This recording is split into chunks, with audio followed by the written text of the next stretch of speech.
Hey, this is Jacob with Mortgage Coach Software Support. This tutorial is just to show you how to input an FHA loan into Edge. So I'll show you all the details on where to put things like the upfront MIP, the monthly MI, and how to tailor the LTV cutoff and monthly MI cutoff points on those. So in any new product, the way you would do it is go ahead and name your product. I'm going to call this one 30 Fixed FHA. And now, whether it's a purchase or a refi, of course, you want to select the appropriate one here. I'm going to leave this one as a purchase for this one, so I'll leave it checked as no. This is not an existing mortgage. This is going to be a new one. Now, if I had this one as a template, I could hit my drop down here and pull in the necessary template. However, I'm going to do it from scratch so you guys can see how it's done. Now, the most important indicator you need to check on this page is when it asks you if it's a VA or FHA program, click yes here.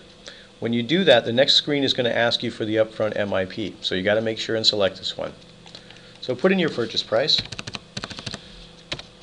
and then you can choose your down payment. You can choose to input it as either a dollar amount or as a percentage.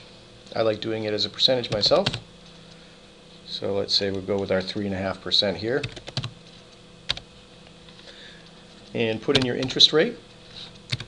Put in your term, in months of course. And then we're going to leave this one as a fixed loan. There's no IO period or balloon period. And we hit the right arrow, you're going to notice there's an extra field here that you're not used to seeing in your Edge, and that's the upfront MIP. So we're going to input all the closing costs first. So let's say we've got $2,500 in our origination and other lender fees. And if you have prepaids, you want to put those in as well. Non-APR costs, things like the appraisal, doc fees, and so forth. There's a couple of other fees that will apply to this non-APR cost line. You want to put those in here. So let's say they've got $350 in there. And then if there's any seller contributions, you want to put those in here as well. Now this seller contributions line is just going to act as a negative against the final cash to close. So Edge doesn't know whether to apply it strictly to the closing costs or strictly to the down payment. All it knows is it's going to subtract this amount from the total cash to close. So since I'm not going to put any seller contributions, I need to make sure and put my upfront MIP. And you can do this as a percentage.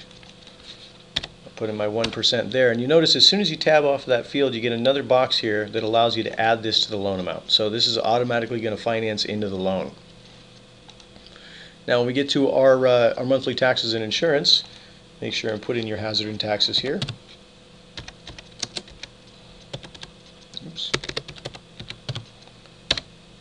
And then when we get to the mortgage insurance, I'm going to put it in the same way as a factor percentage. This one's going to be 0.9 because it's a 95 plus LTV loan, so we're going to use that factor. Now, very important for FHA loans. Remember, this has got to go, the monthly MI has to go for 5 years first. Then after that, it can cut off at 78%. So we're going to put our MI cutoff percentage at 78. We're going to tell it to calculate the MI on the balance every year, as the FHA guidelines do. Then for the MI cutoff month, make sure and put a 60 here. This is going to tell Edge to go for the 5 years first, then drop off at the MI cutoff LTV. Now, of course, once you've entered one of these, I would always recommend saving save this as a template so you don't have to do all the data entry again. But for this case, that's all there is to it in terms of inputting your FHA loan. If you have any questions on it, please feel free to email support@mortgagecoach.com. Thank you very much. Bye-bye.